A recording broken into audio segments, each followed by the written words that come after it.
आता काय झालं, ती जी घटना झाली, घटना झाल्यावर त्या पोराच्या वडिलांनी मला कॉल केला पहिले तर. आणि ते वेळोवेळी काही त्यांच्यावर अडचण आली की ते मला कॉल करतात. काही घटना घडली तर मला घटना घडली आणि त्यांनी जे सांगितलं की माझ्या पोराला मारहाण झाली, मुंबईचे काही लोक आले आणि मारहाण करताय, तर मला ते असं वाटलं किरकोळ हा वाद असेल. मी तेवढा सिरियस नाही घेतला, पण मी त्याच वेळेस DYSP साहेबांना फोन केला का त्या हॉटेलवर काहीतरी भांडणं चालू आहे, तिथं आपण जाऊन ते चेक करा. तर DYSP साहेब म्हणले तिथं पोलीस आमचे पोस्ट आहे.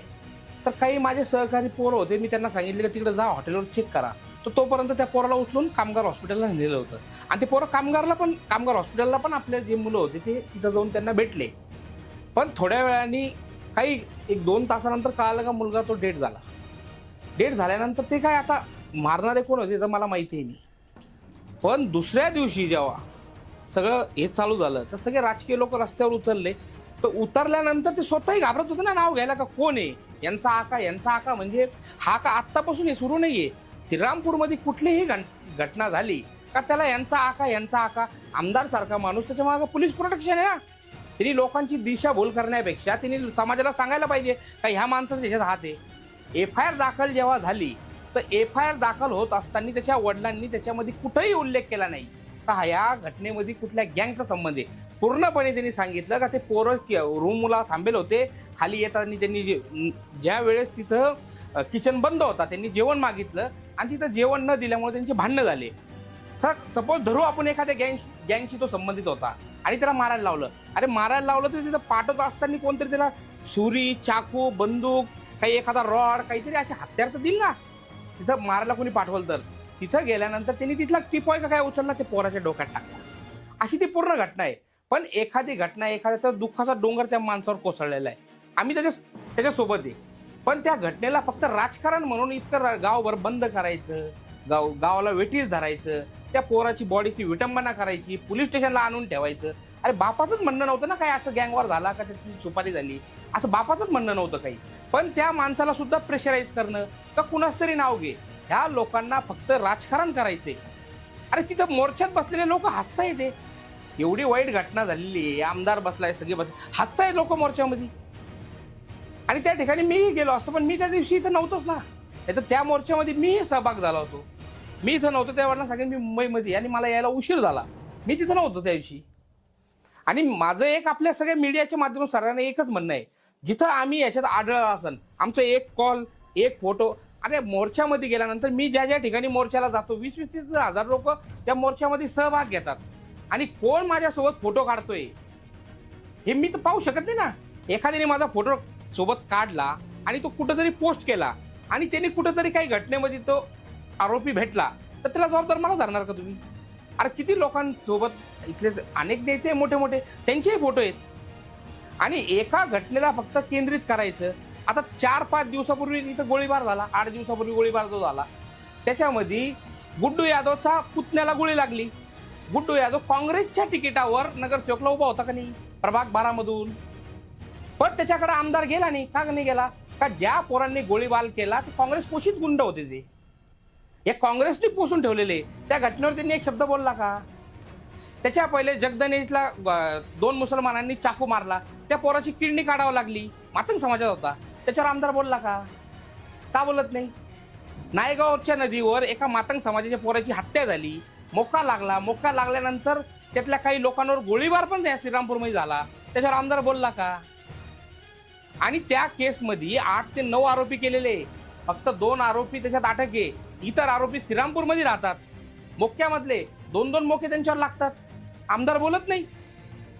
फक्त आम्ही राजकारण मध्ये आलोय आणि कुठंतरी काही नसताना आम्ही स्टँड घेतलाय. एवढे 48,000 मतदान आम्हाला पडलेले, ह्याला फिकर ही 2029ची, म्हणून सगळा कारभार करतोय. जेव्हा मला पाकिस्तानवरून धमकी आली तर आज महाराष्ट्रभरामधून 80 ते 90 पोलीस स्टेशनला निवेदन गेले का यांना पोलीस प्रोटेक्शन द्या. रोज पेपरला बातम्या आहे बाहेरच्या, पण मला त्या प्रोटेक्शनचा काही संबंध नाही.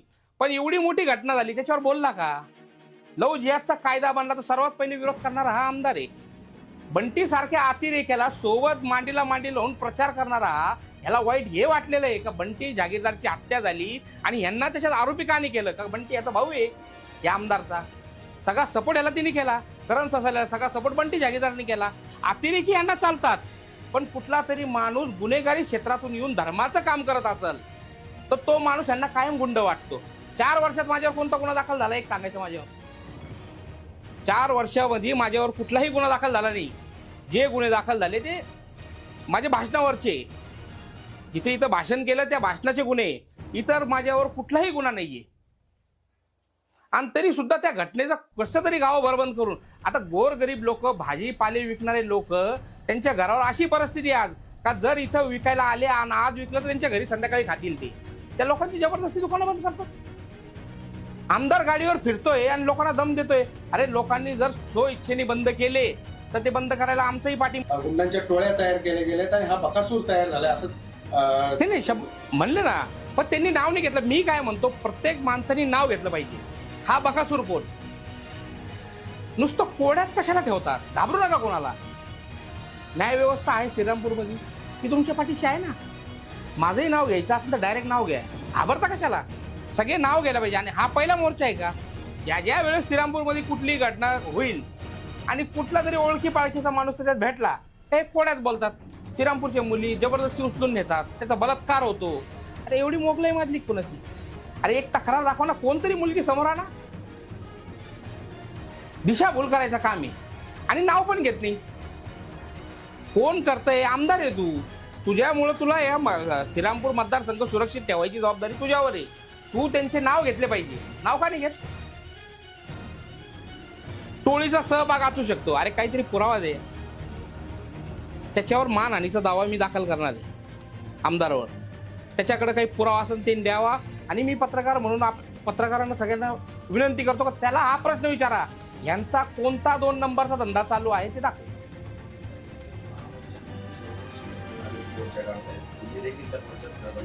हे आपण काय सगळे तेच एकच लोक येते आणि ते आरोपच आपल्यावर करणार आहे. उगाच मी गेलो म्हणजे ते काहीतरी बोलणार, मी काहीतरी बोलणार, लोक म्हणतील मोर्चाला खराब करण्यासाठी इथं आले. आणि मला आमंत्रण आलं तर मी जाईन. काल एक कारवाई झाली श्रीरामपूरमध्ये, गावठी कट्टा सापडला. त्यामध्ये सोनू जयप्रकाश बेग आणि त्यांच्या पत्नीचं आणखी एकाचं नाव आलं आणि त्यांचा संबंध तुमच्या बंदोबस्ताशी जोडला जातोय. आमदारांकडनं देखील आरोप होत आहे. तुमचं कसं बघताय? आता त्यांनी काही फाईल भेटली असं म्हणतात. आता एखाद्या लेडीज, घरातली बाई, तिची फाईल असेल, तिच्या नवऱ्याची नावाने कुणाच्या नावाला राहणार ती? आणि असे तर एक कॉन्फिडेन्शियली डॉक्युमेंट्स आहे. त्या घरात काय भेटतंय हे कॉन्फिडेन्शियली ठेवायला पाहिजे. पण कॉन्फिडेन्शियली न ठेवता तुम्हाला जे सांगायचं त्यांचं तात्पर्य आहे हे कुठेतरी बदनाम करायचे. त्याची बायको आहे, त्याचे डॉक्युमेंट असतील, हे सगळ्यांना सांगत फिरायचे का? तिचे काही डॉक्युमेंट असेल तर त्या घरामध्ये यांना जायचं. यांनी 20 सर तिथं थांबून सरकारी पंचनामा करून त्या घरात घुसायला पाहिजे होतं. हत्यार कुठले भेटले नाही, हा सगळा प्लॅन करून त्यात ठेवला गेलाय. इतके दिवस हत्यार भेटत नव्हते, अचानक हत्यार भेटायला लागले. त्याला कुठेही अटक केलेली नाही, त्याला हजर केलेलं आहे. त्याच्यामध्ये जागीरदार नावाचा पोरगा तो आमच्या घराची रिगी करत होता. त्यावेळेसचा तो वाद आहे, असा ती तक्रार आहे. त्या वादातून ती जी केस झाली आणि त्याच्यात तो हजर झालाय. त्याला कुठल्याही पोलिसांनी अटक केली नाही. 100%. आता मी तुम्हाला पत्र देतो लगेच प्रिंट काढून. ज्या पठाण म्हणजे शाहरुख पठाणवर इथं गोळीबार झाला असं 1-1.5 वर्षापूर्वी एक केस झाली, ज्याच्यात गोरख जेदेला अटक झाली.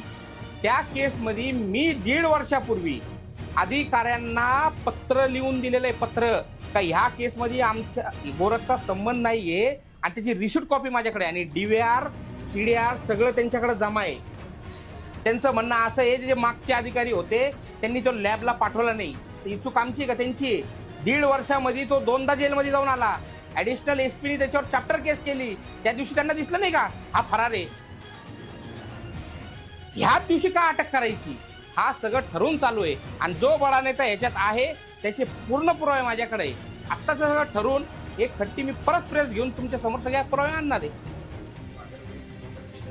अगोदर देखील टोळ्या इथं होत्या, गुन्हेगारी होती, त्यावेळी वेळे अनेक घटना घडायच्या. सागरवेग आल्यानंतर कुठेतरी इथल्या नेत्यांची कमी झालं का त्या, किंवा त्या गुन्हेगार कमी झाले आणि तुमच्यावर वचकणार नाही म्हणून तुम्हाला हे सगळं? नाही, आता मी तेच सांगतो ना, माझे डायरेक्ट त्याच्याशी कोणत्या गुन्ह्याशी संबंध, मी म्हणतो 4 वर्ष 5 वर्ष झालं माझ्यावर कुठला गुन्हाच नाही दाखल. आणि टोळी काय राहते? मी तेच म्हणतो, काय लायसन्स देतो काय मी कोणाला? का माझ्या टोळीतला आहे, आम्ही कोणाला परवानगी पत्र दिला का काय, का माझ्या टोळीतला आहे. कुठलाही माणूस जोडायचा काय होतं का, ही बाकीची जी संख्या आहे, मी पडतोय मग आमच्या 8-10 लोक समाज म्हणून माझ्या मागे सगळे. मी आज हे जे मोर्चे करताय याच्यासाठी मी उद्या मोर्चा म्हणलो ना तर अर्ध श्रीरामपूर गोळा करून घे. आणि मला कुठल्याही ऑफिसमधून फोन यायची गरज नाही. आज सगळ्या सरकारमधल्या लोकांचे फोन येऊ राहिले मोर्चाला हजर व्हा. हा जो षडयंत्र आहे तो आमच्या सगळं लक्षात येतोय. आणि कुठल्याही टोळीशी माझा डायरेक्ट संबंध आला तर मला आरोपी करायला पाहिजे त्याच्यात. तुम्ही आरोपी डायरेक्ट मला करा. तुम्ही कुणाची वाट पाहतात? प्रशासन जरी असेल ती वाट पाहू नका. कुठं तरी तुम्ही चुकीचं करताय म्हणून मला आरोपी करता येत नाही तुम्हाला. माझी खासदार किंवा माझे आमदार यांच्यावर दहशत आहे का? तुमचं नाव घेत नाही तिथं. अहो त्यांना माहित असेल मी नाहीये. त्यांना माहित असतं आमदार खासदार खायला. आता माझे खासदार लोखंडे साहेब तिथं होते. लोखंडे साहेबाला बॉडीगार्ड आहे, ते कायला घाबरतील मला? आणि आम्ही एका पक्षातले ना, ते कशाला घाबरत? मी तेच सांगतो ना, लोखंडे साहेब तिथं होते, कांबळे साहेब तिथं होते, त्यांनी काय माझं नाव नाही घेतलं आणि त्यांच्या समोर बाकीच्यांनीही कुणी नाव नाही घेतलं.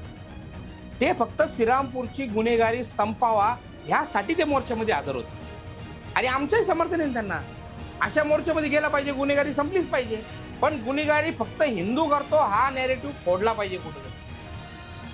चित्ते आणि ओगले, आमदार ओगले, चित्ते आणि करण ससारे हे 11 जुलैच्या मर्डर केस नंतर 12 जुलैपासून श्रीरामपूर बंद करतायत आणि ते पूर्णपणे रोज फिरून ते दुकाना व्यवसाय सगळे बंद करतायत. आणि याचबरोबर आमदारांनी असं पण एक स्टेटमेंट दिलं आहे की हिंदू धर्मरक्षकच हिंदू लोक. विरोध करायला मी रस्त्यावर राहील. सगळे व्यापाऱ्यांना आम्ही भेटू आणि सांगू तुम्ही दुकानं उघडा. कुणाच्या भीतीला घाबरू नका. आमदार सारख्याला शोभतं का? 2 व्हीलर फिरतो, लोकांना दम देतो, बंद कर बंद कर बंद कर. का जागिरी एक काय त्याची श्रीरामपूर?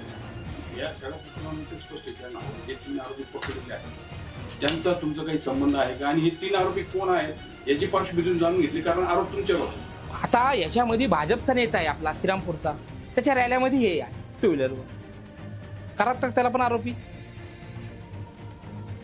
2 व्हीलरवर त्यासोबत राहिल्यावर आहे. हेच आरोपी. ह्या आरोपी मधला तो जाधव हो हाय ना, 2 व्हीलर रॅली त्याच्या माग तो भाजपमध्ये आहे. सगळं व्हिडिओ देतो तुम्हाला. गोरखचं नाव घेतात. गोरख पण सगळेच लोक भाजपच्या गाड्यावर वाढदिवस साजरे करायला एकामेकाचे फोटो लावले, तेव्हा कोण नाही बोलणार त्याच्यात? सगळ्यांवर कारवाई करायला पाहिजे ना. आता गोरखवर पण केली तर त्याच्यासोबत गाडीवर जो फिरत होता, जो ताकद देत होता, त्याला पण झाली पाहिजे कारवाई. आहे ना सोबत. मग सोबत पण पाहिजे, पण एखाद्याला दम द्यायचं, काहीतरी प्रेशर तयार करायचं. बैलापूरमध्ये जाता लोकांना दुकानं बंद करा असं नाही. लोकांनी स्वस्फूर्तीने बंद केले पाहिजे दुकानं. मोठ्या मोठ्या घटना घडतात तेव्हा बंद करत नाही. हा कुठलाही गँगवॉर झालेला नाहीये.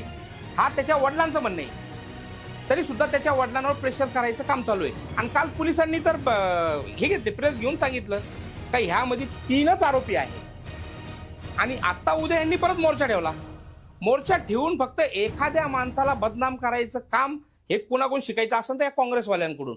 जे लोक सगळे एकामेकाला, राजकारण इलेक्शन कुठलं आलं का सगळे एकामेकाला शिव्या देतात, पण कुठंतरी माझं नाव जोडलं कुठल्या घटनेशी तर सगळे भामटे एकत्र येतात. आणि तीच परिस्थिती श्रीरामपूरची झाली. आणि हे काही 8-10 मुंडके का यांना वाटते श्रीरामपूरचे मालकच आहे. कुठे झालं का गाव बंद? मागच्या संक्रांतच्या दिवशी गाव बंद. खरं तर यांच्यावर प्रशासनाने गुन्हे दाखल केले पाहिजे. यांना प्रशासनाने डोक्यावर घेतल्यासारखं आहे. काही हे बोलतील आणि काही होईल. त्या मोर्चामध्ये कुठं ते परिवारचे लोक आहेत का? हेच उड्या मारते, कुठे खुर्च्या टाकतात, कुठेही बसतात आणि गाव बंद. दुबैया यांची एक व्हिडिओ क्लिप व्हायरल झाली. त्यावेळेस दुबैया यांनी घटना घडत असताना किंवा घटनाच्या वेळेस तुम्हाला फोन केला आणि ती व्हिडिओ क्लिप आता ऑडिओ क्लिप आता व्हायरल झाली. पण दुबैया जे आहे यांनी आपल्याला कॉल करण्याचं खरं कारण काय असू शकतं? आपली त्यांचे काही मैत्रीपूर्ण संबंध, आपले काही त्यांचे व्यावसायिक संबंध, आपल्याला फोन करण्याचं नेमकं कारण? नाही, त्यांचे माझे संबंध आहे, एवढे माझे जास्त संबंध नाही. मागेही त्यांचा हॉटेलच्या वरून एका मुलाशी वाद झाला, तो गुन्हा दाखल होत होता. त्यांनी मला कॉल केला. मी साहेबाला म्हणलो जर ते होत असेल तिथला वेटर दारू पिलेला होता, काहीतरी उलटा बोलला, त्यांनी काहीतरी 2-3 चापटी त्याला मारले होते. मी त्याला सांगितलं नका करू साहेब दाखल, ते होऊन जाईल. तर त्याला काहीतरी विश्वास आला असेल काय ना, फोन केला तर मदत भेटेल, त्या विश्वासाने त्याने मला फोन केला. त्याच ठिकाणी त्याने आमदारला का फोन नाही केला, कुठल्या खासदाराला का फोन नाही केला, मलाच का फोन केला त्यांनी? आणि ते तरी माझे ऑटो रेकॉर्ड होता म्हणून माझ्याकडे ती रेकॉर्डिंग भेटली. कदाचित मी त्या दिवशी फोन उचलला नसता आणि रिटर्न त्याला फोन लावला असता तर एखादा म्हणला असता धमकवलंच, ते झालं असतं. श्रीरामपूर शहर police station ward number 7 Saraswati कॉलनीमध्ये एका अपार्टमेंटमध्ये रात्री उशिरा कारवाई केली. त्याच्यामध्ये काही आक्षेपार्ह फोटो, डॉक्युमेंट्स बरोबरच एक गावठी कट्टा आणि 2 काडतुसं सापडली आणि त्याच्यामध्ये सोनू बेग, त्यानंतर एक श्रद्धा नावाची मुलगी आणि एक अजून एका मुलावरती गुन्हा दाखल झाला आहे. त्या प्रकरणाबद्दल तुम्ही काय सांगा? नाही, ते घटनेचं मी रात्री तिथं नव्हतो, पण ज्यावेळेस पोलीस माझ्या समोरून गेले तर कुठल्याही घरात घुसायच्या आधी कोर्टाचा वॉरंट लागतो, कोर्टाची परवानगी लागते. त्यांनी काल तो जी कारवाई केली, कुठल्याही सरकारी पंच सोबत न घेता दरवाजा तोडून मध्ये एंट्री केली आणि ते सांगता हे भेटलं. हे पोलिसांचं म्हणणं आहे. त्याचे कुठंही त्यांनी त्या घटनेची रेकॉर्डिंग केली नाही. जर तुम्हाला माहिती, तुम्हाला तिथं सर्च करायचं आहे तर ते घर कुणाचं आहे त्याला घेऊन चावी बनवून तुम्ही ती रेकॉर्डिंग करायला पाहिजे होती.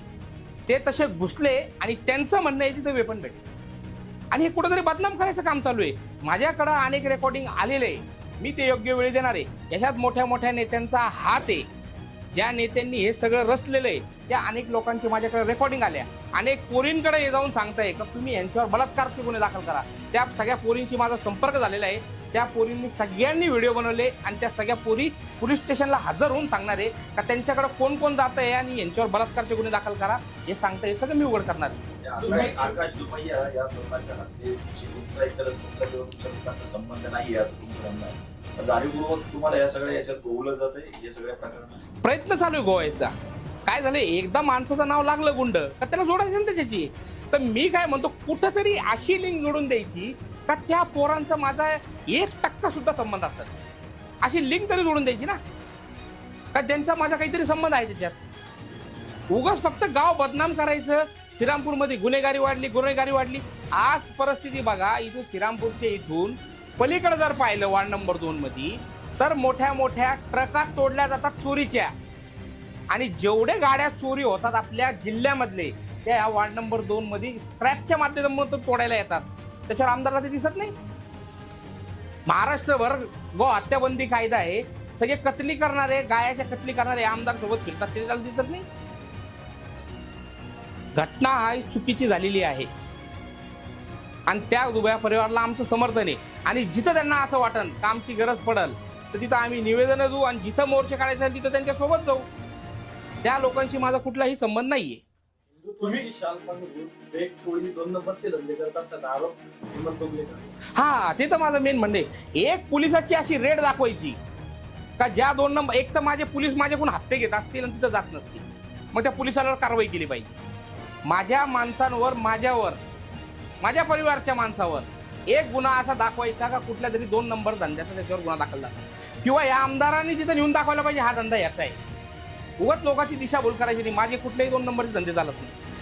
असं कुठेही आढळत असेल तर तुम्ही त्यांना विचारायला पाहिजे का कोणता धंदा यांचा आहे 2 नंबरचा, हा तू चलून दाखव.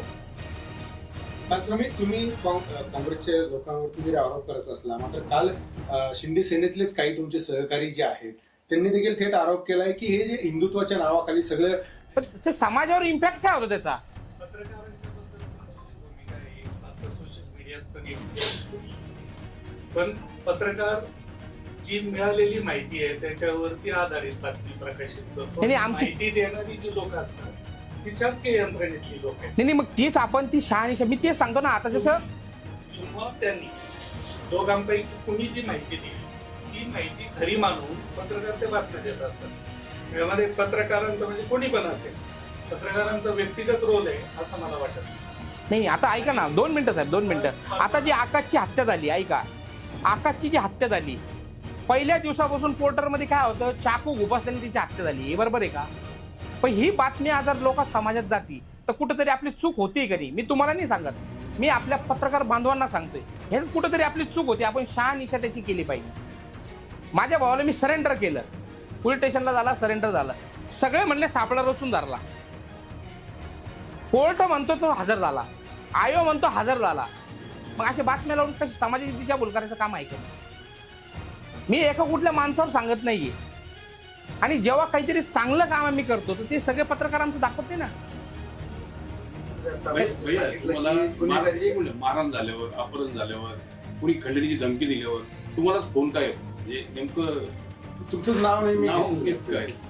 हे मग तेच म्हणतो ना, सगळे कोण जोडून बदनाम कसं करायचं यांना. आणि मी पूर्वीपासून सांगतो का माझ्यावर कुठलाही गुन्हा दाखल झाला तर मी फोन बंद करून गायब होणारा माणूस नाहीये. बंटी जागीरदारची केस जेव्हा झाली तर मी माझ्या घरी होतो. मला ज्या वेळेस पोलीस स्टेशनला चौकशीसाठी बोलवलं मी त्या टायमाला पोलीस स्टेशनला हजर होतो. ज्यावेळेस FIR मध्ये नाव आलं तर मी तर कन्फर्म झालो ना मी आहे त्याच्यात. तरी सुद्धा मी तिथं हजर होतो, चौकशीला हजर होतो, सगळीकडे हजर होतो. जिथेही असं कुणालाही वाटेल प्रशासनाला का मी त्याच्यात दोषी वाटतोय, मला अटक करायची, मी समोर येईल. आता घटना झाली, मी आहे ना इथंच. पण मी काय कुठला अतिरेकी नाही. माझ्या घरचं सर्च काढणं, QRT बोलणं, ते करणं, एवढे मला पाकिस्तानमधून धमकी येत आहे. इथले जिहादी माणसं त्यांच्या संपर्कात आहेत, त्यांचे घराची झरत्या घेणं दिलं सोडून आणि माझी झरत्या घेतात. भट्टी प्रकरण आता ताजं आहे. मला 2दा पाकिस्तानवरनं बसलेल्या व्यक्तींनी व्हिडिओद्वारे धमक्या दिल्या.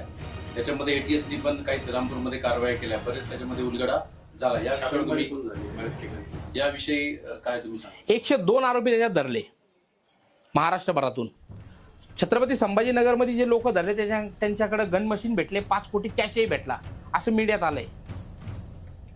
हे 102 धरले त्याच गँगची संपर्कात होते जे लोक मला धमकी देत होते. हे सगळे त्याच्याच संपर्कात होते.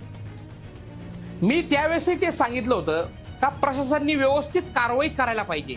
ज्या वेळेस महाराष्ट्रभरातून 80 ते 90 निवेदन आले त्यानंतर लोकांना उचलल्याने 102 लोक ताब्यात भेटले ना. मी हा विषय मला धमकी दिली म्हणून मी सांगत नाहीये. हा विषय आपल्या महाराष्ट्राच्या सिक्युरिटीचा आहे. जर ह्या लोकांनी कुठून तरी बॉम्ब आणला आणि कुठेतरी ठेवून दिला, आज हे डायरेक्ट त्या शैजाद भट्टीच्या संपर्कात आहे. पहिलेच या महाराष्ट्रात का जिहादी गद्दार कमी आहेत का? 102 लोक त्याच्या संपर्कात होते. म्हणजे आता हे जे रेकॉर्डवरचे जे संपर्कात होते आणि पोलिसांना भेटले, पण हे लोक कुणाच्या संपर्कात होते हे सगळं निघलं पाहिजे ना. कोणतरी माणूस डायरेक्ट पाकिस्तानीच्या संपर्कात असताना माझ्या घरापाशी येतो आणि व्हिडिओ रेकॉर्डिंग करतो आणि निघून जातो, आणि तोच व्हिडिओ ते पाकिस्तानवाला त्याच्यावरून त्याच्या पोस्टवरून टाकतो.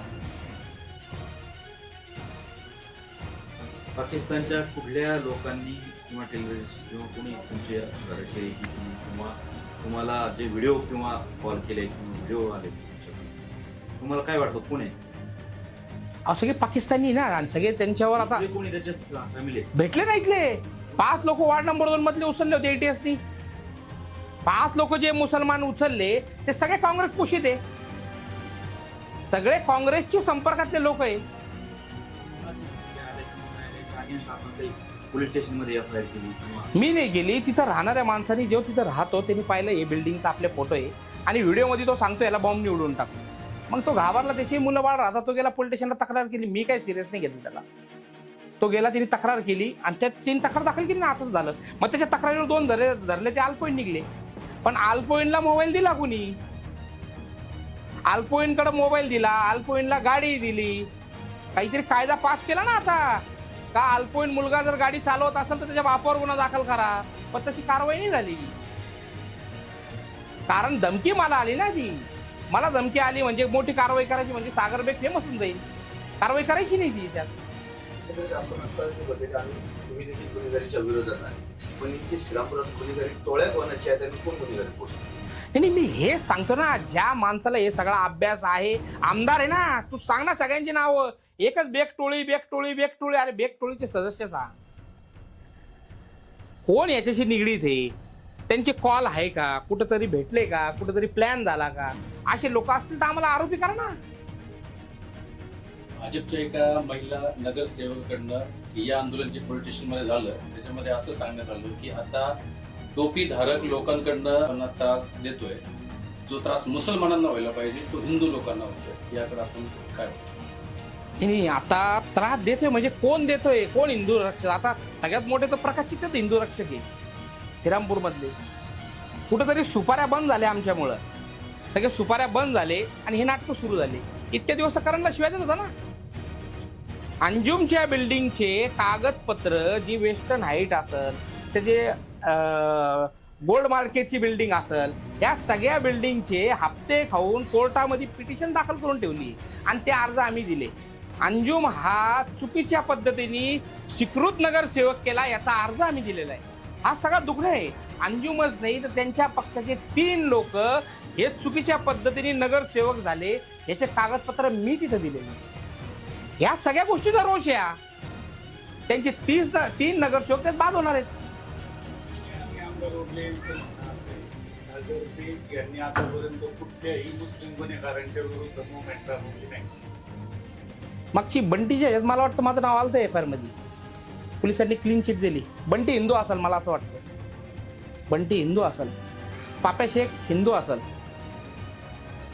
असं वाटतं, तो जागीरदार हिंदूच असेल, शाहरुख पठाण हिंदूच असेल असं मला वाटतंय.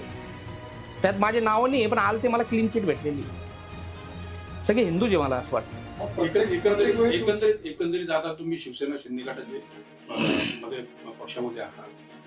उपमुख्यमंत्री एकनाथ शिंदेशी यावरून काही बोलणं झालं? कारण ज्या पद्धतीने हे सगळं सुरू आहे त्यामध्ये कुठेतरी पुढे तुमच्यावरच आरोप केले जात आहेत. काही त्यांच्याशी बोलणं झालं एकनाथ शिंदेशी की या प्रकरणात तुमचा सहभाग नसला किंवा हे देखील शिंदे गटाचे नेते आहेत, तुम्ही शिंदे गटात आहात, मुखंडे देखील शिंदे गटात आहेत, तुमच्यावर आरोप होत आहे, याबाबत तुमचं काही बोलणं झालंय? पूर्वीपासून पक्षात काय राहतं, थोडे हेवेदावे राहतातच. त्या हेवेदावेतून हे होतं. फक्त लोखंडे साहेबांनी कांबळे साहेब माझ्या विरोधात, हा चित्ते हा प्लॅन करू नये. चित्तेला कुठं काही पूर्वी काहीतरी त्याला पद होतं ना, सगळं गेलं. ही हिंदुत्वाच्या नावावर भामटेगिरी गेली म्हणून सगळं काढून घेतलं ना. आज स्टँड नाही राहिला, उभा झाला. 8,000 मतं पडले ना. सगळ्यांनी आम्ही ताकद लावली, काय लोकांनी मान्य केलं का? हे तर सगळ्यात मोठं दुःख नाही ना. या श्रीरामपूर शहरामधून 12,000 मतं आहे मला. अपक्ष असताना पण ह्या गुंडाला स्वीकारलं ना, श्रीरामपूरकरांनी स्वीकारलं गुंडाला. पण ह्या गुंडाला बदनाम कसं करायचं? गुंड गुंड गुंड. आता जसं नवले साहेबांनी प्रश्न केला, मुसलमानांना काही करत, आता मुसलमानाला मारत फिरू रस्त्यावर. सस्पेंड करावं, निलंबित करावं किंवा हकालपट्टी करावं, हे मी पक्षातून तशी मागणी करायला पाहिजे. जर आरोप आला तर पक्षाने काढून टाकायला पाहिजे ना. मी महाराष्ट्रावर सकल हिंदू समाजाच्या नावाखाली मोर्चे काढतो.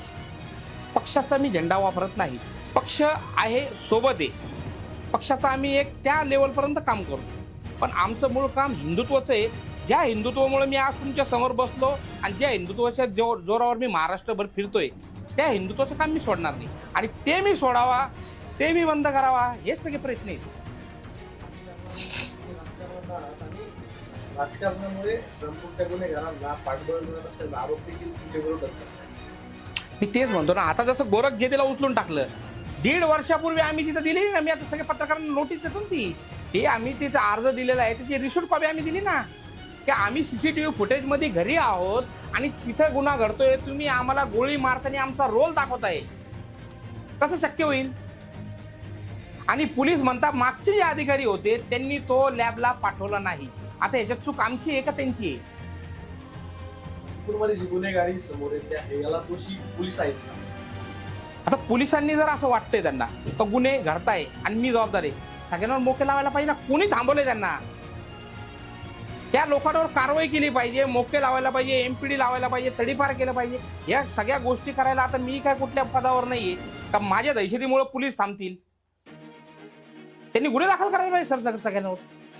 मी मागं प्रेस घेऊन आपण सर्व होते, प्रेस घेऊन सांगितलं होतं कुठल्याही व्यापारीला, कुठल्याही माणसाला माझ्यामुळं त्रास होत असेल, माझ्यामुळं कोणी धमकवत असेल तर तुम्ही मला संपर्क करा. मी माझे सर्व नंबर त्या पेपरमध्ये जाहिरातमध्ये छापले होते. का तुम्ही मला डायरेक्ट संपर्क करा. तुम्हाला माझ्याकडून धमकी दिली, माझ्याकडून काही त्रास होत असेल, तुम्ही मला संपर्क करा. तुमच्या हिंदुत्वावर नेहमी प्रश्न उपस्थित केला जातो व या निमित्त एक प्रश्न विचारायचा आहे. सागर बेगला कुठल्याही प्रकारचा पाठिंबा नसताना आज एवढी महाराष्ट्रभर म्हणा, जिल्हाभर म्हणा, नावलौकिक आणि तुम्हाला कामामध्ये हिंदुत्वाच्या तुम्ही आहे, पण सागर बेगला नेमकं मोठं कोणी केलंय? दहशतीने, गुंडगिरीने का हिंदुत्वाने?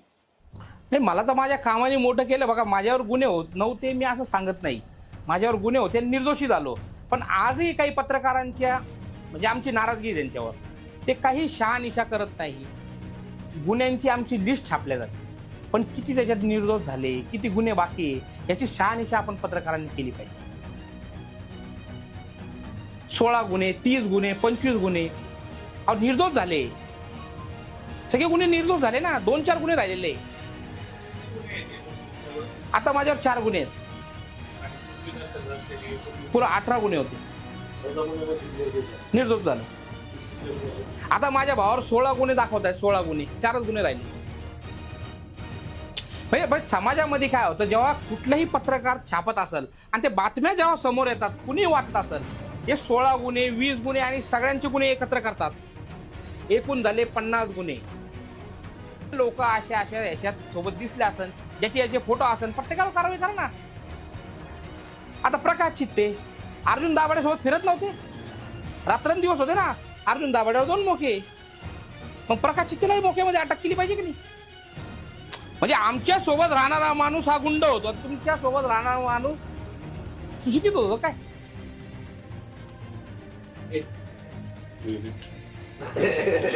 अरे काय हे पद्धत.